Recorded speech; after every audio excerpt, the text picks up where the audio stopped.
You ever try to hold your life together with one trembling hand while the other shields your kid from the world? That was me the day everything snapped. I was halfway through convincing the landlord to give me another week. Again, when I realized it was too quiet. The kind of quiet that means trouble. "Caleb?" I called out, phone still pressed between my shoulder and cheek. No answer. "Caleb!" The front door was open. I dropped the phone, heart pounding, because my 7-year-old doesn't do quiet. He hums while brushing his teeth, sings while tying his shoes, talks to his stuffed bear like it's a podcast audience. But that morning, the silence hit like a siren. I ran outside and saw him halfway down the street, brown curls bouncing, little backpack slung over one shoulder, clutching a cardboard box. His cookie fundraiser box. I swear my legs forgot how to move until I saw where he was headed. The black gates. The house. That damn mansion at the end of the cul-de-sac, big enough to have its own gravity. Nobody in the neighborhood ever said who lived there, but everyone knew what he was. Money like that doesn't come from honest work. The cars were too sleek, the men outside too alert, and once, a scream had cut through the night from behind those gates, and no one called the cops. Not because we didn't care, because we didn't dare, and my kid was walking straight to his door. By the time I caught up, he was already pressing the doorbell, shoes squeaking on the marble steps. "Caleb," I hissed, grabbing his shoulder. "We don't knock on this house. Mom, he might want to buy cookies." His smile was all sunshine and delusion. The door opened. The man standing there looked like danger dressed in elegance. Tall, composed.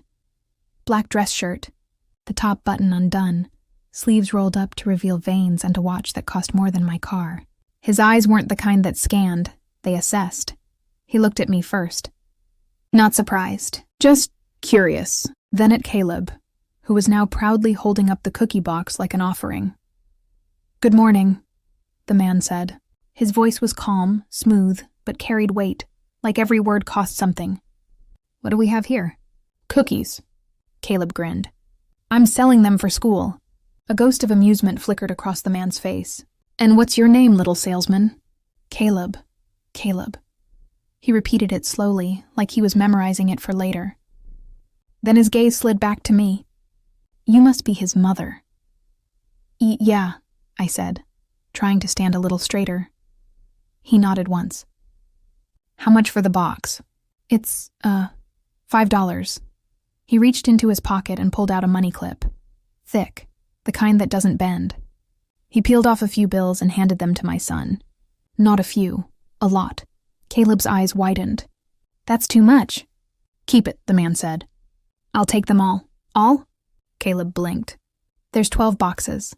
I said all. The words weren't loud, but they landed heavy. Then he turned to me. "You'll deliver the rest tomorrow." "I what?" "You heard me." His tone didn't rise, but my pulse did. "Consider it interest. Interest on what?" He smiled faintly. "On the boy's courage." Caleb giggled, thrilled by his own success. But I stood there, frozen. Something in the man's eyes told me this wasn't charity. It was a claim. He stepped back inside, the door closing with a soft click that felt louder than a gunshot. That night, I counted the money. $500 for cookies that cost $60. I didn't sleep. The words interest on the boy's courage looped through my head until they became something else. Interest on you. 2 days passed. Every time I walked to the window, there was a car across the street. Same black sedan. Tinted windows. It didn't move. Didn't idle. It just waited. On the third night, someone knocked on my door. Not hard. Just 3 measured taps. I looked through the peephole. No one. Just a small envelope taped to the door. I opened it. Inside was a folded card with handwriting that looked like it. Belonged to someone who didn't know the meaning of mistakes. You owe me a conversation. Tonight. 9 p.m. Don't make me send someone to collect you. No signature. None needed. My first thought was, don't go. My second thought was Caleb. If this man could find me, he could find him. By 8:45, I was outside. The mansion gates opened before I even touched them. A man in a suit nodded toward the door, wordless. Inside, everything gleamed. Marble floors, chandeliers, the faint scent of cigars and money. And him, Vincent DeLuca, sitting in an armchair like it was a throne. You came. I tried to sound braver than I felt. I didn't think I had a choice. There's always a choice. He motioned to the seat across from him. Though not always a good one. I stayed standing. What do you want? He tilted his head slightly. You took my money. My son sold you cookies, and I bought them. Overpaid, actually. That creates a debt. That's not how this works. He smirked. In my world, it is. His world. The words carried everything I'd been trying not to acknowledge. This wasn't a neighbor. This was a man people whispered about. The one whose money ran through half the city, and whose enemies tended not to live long enough to complain. I took a shaky breath. Then what do you want from me? He looked at me like the answer was already obvious. You. My pulse stopped. He set down his glass and leaned forward, elbows on his knees. Relax, sweetheart. I'm not a monster. That's debatable. His eyes darkened, amused. You've got a mouth on you. I've got a kid depending on me. I don't have time for your games. Good, he said, because I don't play. We stared at each other in a silence that burned. Then he stood and walked closer. The space between us felt like the edge of a cliff. You've been struggling, he said quietly. Rent late, job on hold, no support. My throat tightened. You've been checking on me. He didn't deny it. I make it a point to know the people who wander into my life. I didn't wander. My son brought you to my door. Fate has strange timing, I flinched. Don't talk like you know me. I don't, but I intend to. He was too close now. I could smell him, something dark, clean, expensive. My body betrayed me, trembling in ways that had nothing to do with fear. I should go. Yes, he said softly. You should, but you won't. I hated that he was right. His gaze dropped to my hands, still clenched into fists. He reached out slowly, deliberately, and brushed a strand of hair from my face. My breath caught. You're tired, he murmured. You've been fighting alone for too long. Don't. My voice cracked. Don't pretend you care, he smiled faintly. Who said I was pretending? I stepped back, but his words followed. Go home, Claire. Get some sleep. We'll talk again soon. He turned away, dismissing me like he already knew I'd obey. I wanted to scream at him, tell him he didn't scare me, but that would have been a lie. Because he did, and not just because of what he was capable of, because some buried, reckless part of me didn't want to leave. When I got home, Caleb was asleep, clutching his stuffed bear. The house was quiet again, but it wasn't peaceful. It felt watched, owned. I sat on the edge of the bed, staring at my son, and whispered, What have we done? My phone buzzed. A message from an unknown number. You left your purse at my house. Don't worry. I'll keep it safe until you come back. I hadn't brought a purse. That's when I realized. I hadn't just walked into Vincent DeLuca's world. I'd been invited, and I'd already accepted. You ever try to convince yourself something isn't happening while every part of you knows it already is? That's what the next few weeks felt like. A long, slow unraveling of the version of my life I'd been pretending to hold together. It started with the deliveries. Groceries on my doorstep. Nothing cheap, nothing requested. Gas cards in my mailbox.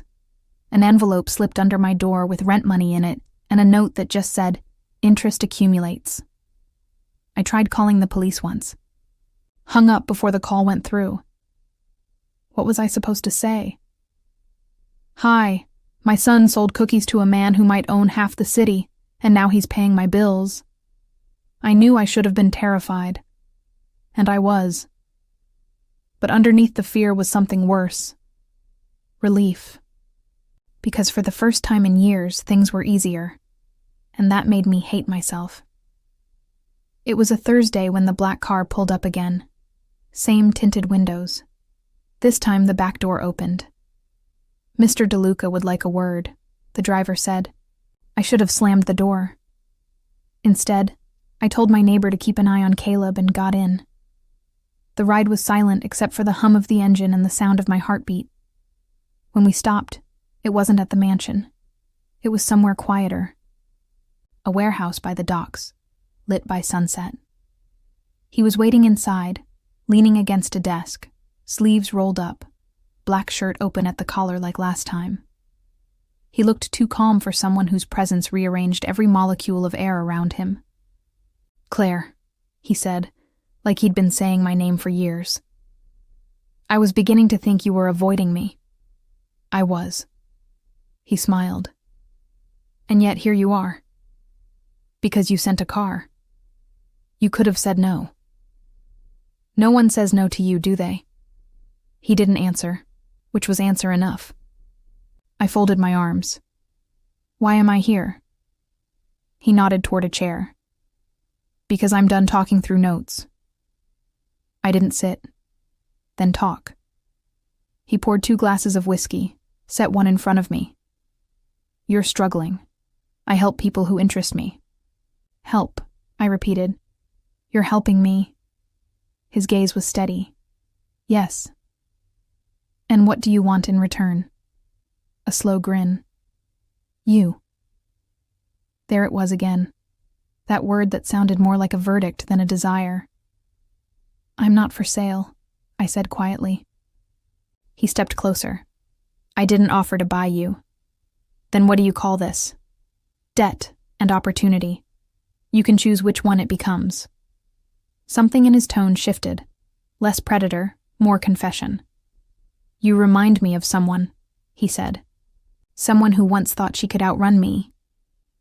"What happened to her?" "She learned she didn't need to." He reached out then, fingertips brushing my wrist. Just that, but it felt like being seen for the first time in forever. And I hated how my body reacted. Every defense I'd built trembling like glass about to crack. "I can't do this," I whispered. "Do what?" "Pretend you're not dangerous." He chuckled softly. "I never asked you to." He let me go then, and that somehow hurt worse. When I got home, Caleb was on the couch with his homework, face smeared with chocolate. "Mom, the man from the fancy house came by. He gave me this." He held up a small wooden box. Inside, a tiny gold compass. My stomach dropped. "What did he say?" "Just that I should always find my way home." That night, I locked every door and still didn't feel safe. I told myself I'd stay away. But 2 days later, I was back at that mansion, because he'd called and said Caleb's school was missing their payment for lunch, and somehow he knew. When I arrived, Caleb was already inside, laughing in the kitchen with one of the guards. Vincent stood by the counter, pouring juice like he'd done it 100 times. "You shouldn't," I started. "Relax," he interrupted. "He's fine. Don't tell me to relax. You don't get to just show up in my son's life." He handed me a glass. "You think I'd ever hurt him?" "I don't know what you'd do." His expression softened, and for a second, I saw something human break through. I wouldn't. I believed him, and that scared me more than if I hadn't. From that day, we started orbiting each other. He'd call to check on Caleb's grades, send someone to fix my car, show up uninvited but somehow always when I needed help most. I tried to stay angry, but anger doesn't survive long around kindness that feels like danger. One night, a storm rolled through the city. The power went out. I was sitting on the floor with Caleb, reading by candlelight, when someone knocked. It was him. Drenched, shirt clinging to his chest, eyes darker than the sky behind him. "I need you to come with me," he said. "What happened?" "Someone followed you home last night." My blood went cold. "What?" "Don't ask questions now. Pack a bag." Minutes later, I was in his car again, Caleb half asleep in my arms. We drove for nearly an hour until we reached his mansion. He led us inside, past guards who nodded like they'd been expecting us. "You'll stay here until I say otherwise." I hated the command in his tone, but I didn't argue. Fear has a way of rearranging your pride. He showed us to a guest suite, more like an apartment, with 2 bedrooms, a fireplace, and windows that overlooked the city lights. Caleb was asleep within minutes. I stood by the window. "You could have just called the police." He poured himself a drink. "You think the police scare the people who want you?" "Who does want me?" He turned. "Not you, me, your collateral." The word hit like ice. "Why?" "Because I've been cleaning up things that don't like to stay buried." He didn't elaborate, just handed me a glass of water, his hand brushing mine. "You'll be safe here, I promise." That night I couldn't sleep. Every sound felt amplified. Then, soft footsteps. I turned. He was standing in the doorway, shirt undone, tie loosened, eyes unreadable. "I didn't mean to wake you," he said. "You didn't." He hesitated, then stepped closer. "You think I enjoy this life?" "I think you've made peace with it." He gave a small, broken laugh. "Peace isn't something men like me get." The air thickened. I could smell him. Wood smoke, rain, something expensive. He looked at me like he was trying to remember what softness felt like. "Go to bed, Vincent." He lingered. "You say my name like it means something." "Maybe it does," I said, before I could stop myself. He left without another word, but I didn't sleep after that. Days blurred into a strange rhythm.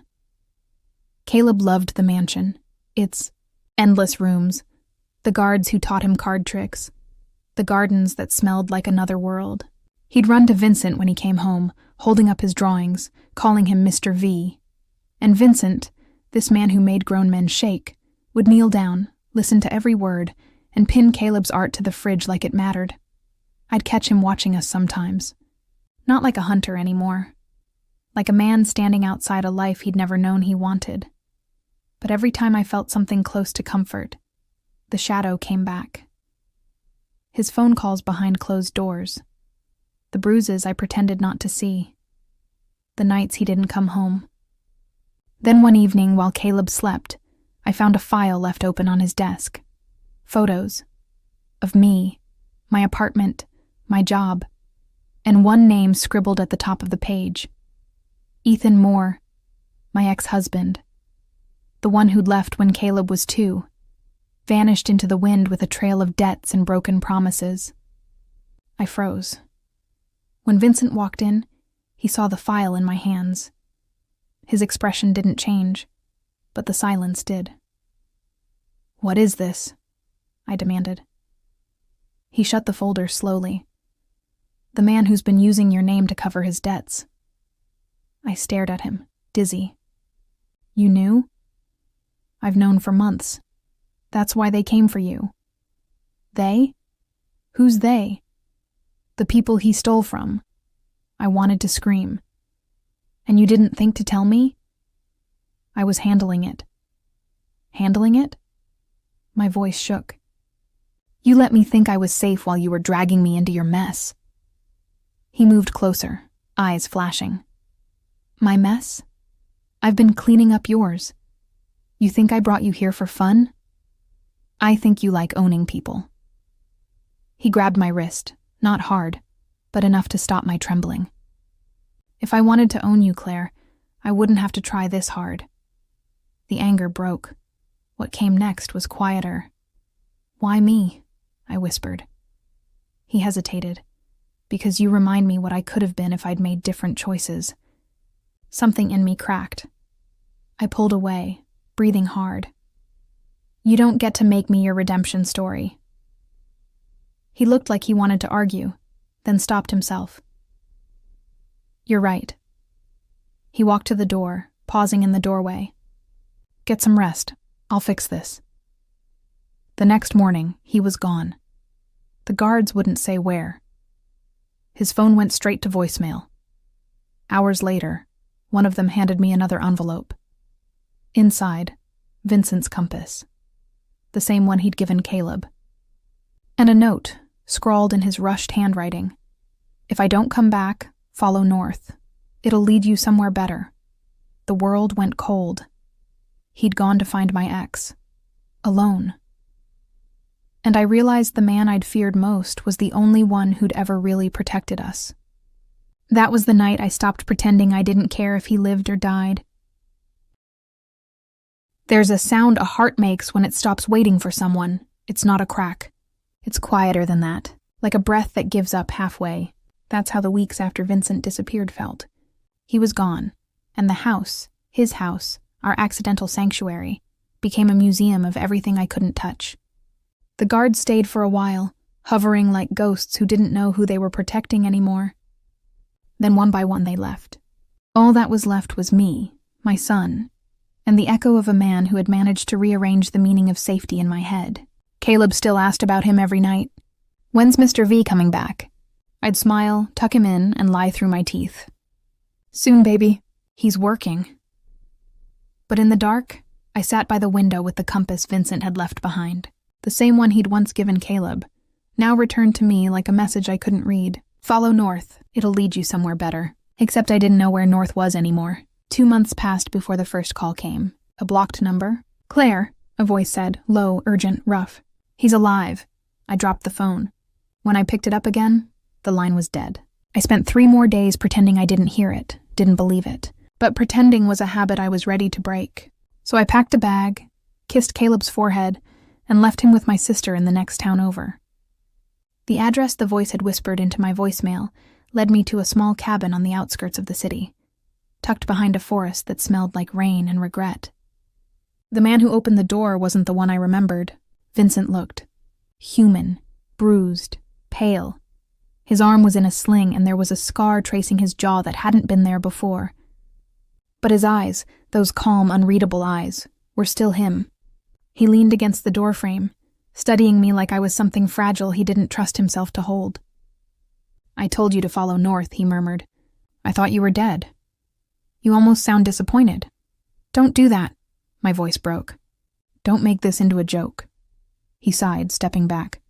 "You might as well come in before you wake the woods." The cabin was small, barely enough for a bed, a table, a man trying to forget who he used to be. I wanted to scream at him, hit him, hold him.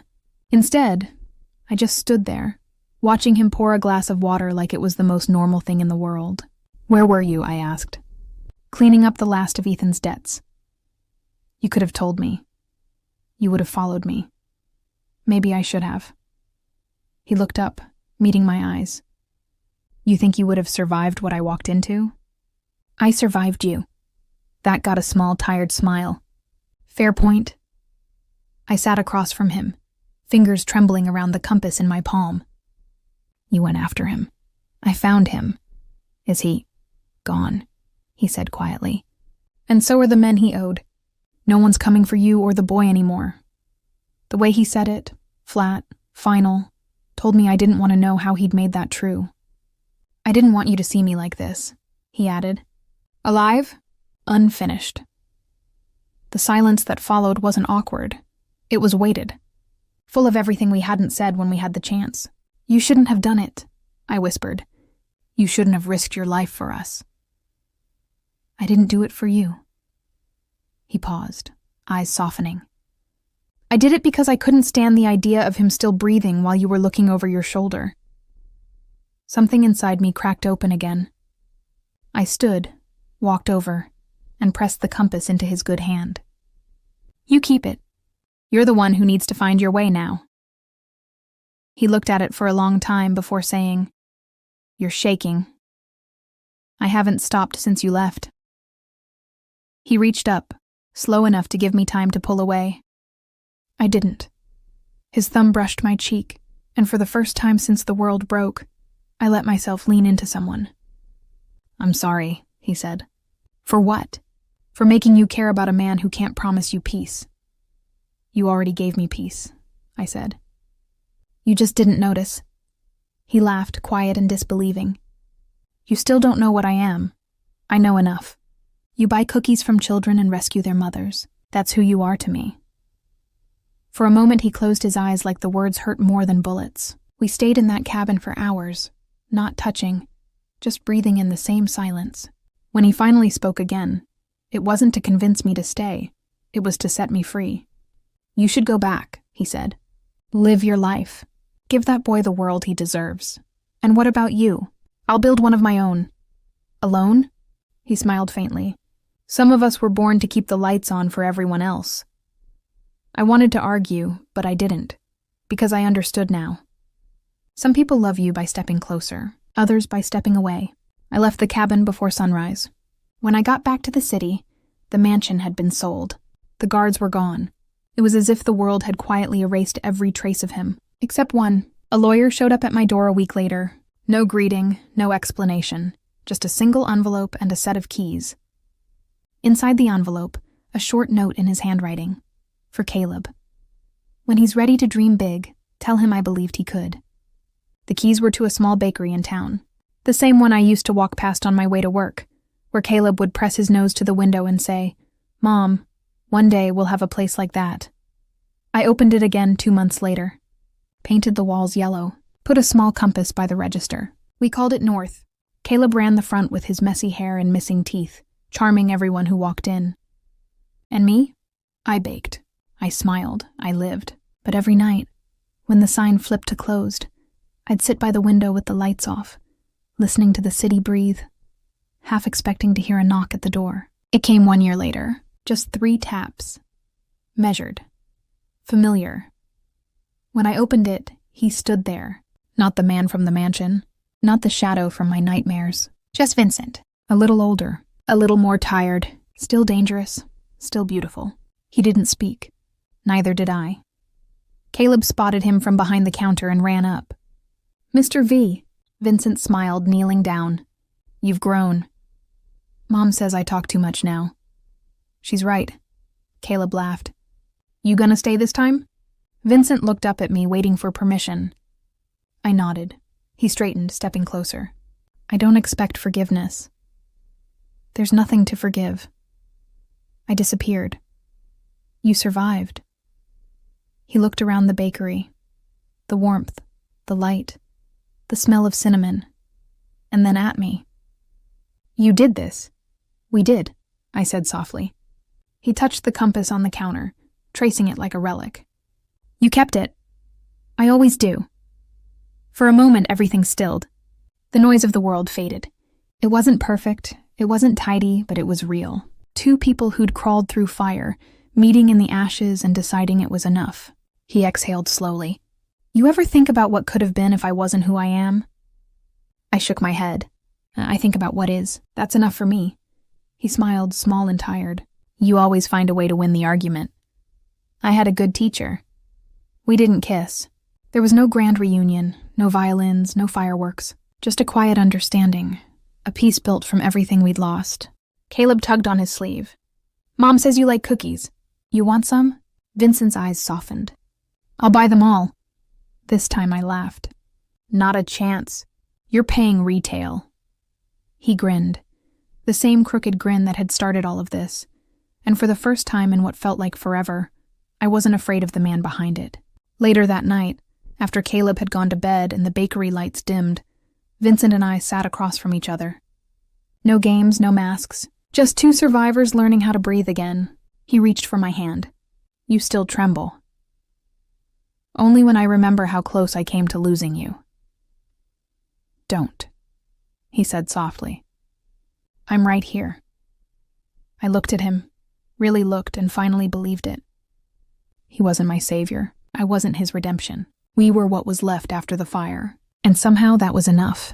I leaned back, listening to the hum of the refrigerator, the ticking of the old clock above the counter, the steady rhythm of life continuing. "You ever miss it?" I asked quietly. "The chaos? The man you used to be?" He shook his head. No. He didn't have a reason to come home.